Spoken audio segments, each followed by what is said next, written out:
Tebrik ederiz. Toplu bir Evet, Şahinbey Belediyesi olarak çeşitli yarışmalar düzenliyoruz. Bu Haziran ayında düzenlemiş olduğumuz yarışmada Hasan Hüseyin kardeşimiz bu yarışmada birinci oldu.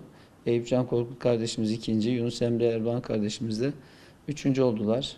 Ben yarışmaya katılan tüm yarışmacıların hepsini kutluyorum. Başarılarının devam diliyorum. Derece yapan arkadaşlarımızı da ayrıca kutluyorum.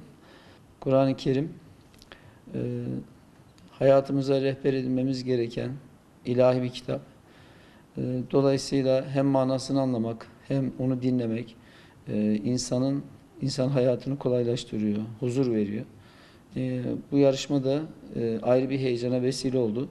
Ben tekrar hem yarışmaya katılan hem dereceye giren tüm kardeşlerimi yürekten kutluyorum. Adım Hasan Hüseyin Eker, Kilis doğumluyum. Bu yarışmaya babamın vesilesiyle katıldım. Yarışmaktan gurur duydum. Başkanımıza çok teşekkür ediyorum. Çok mutluyum. Adım Eyüpcan, soyadım Korkut. İmam Hatip son sınıfım.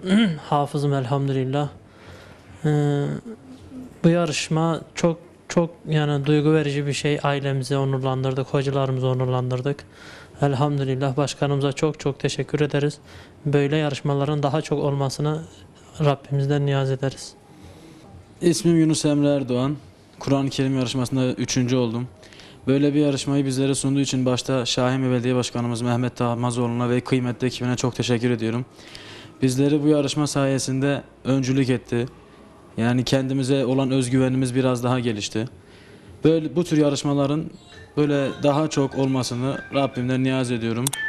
Tekrardan başkanımız ve ekibine çok teşekkür ediyorum.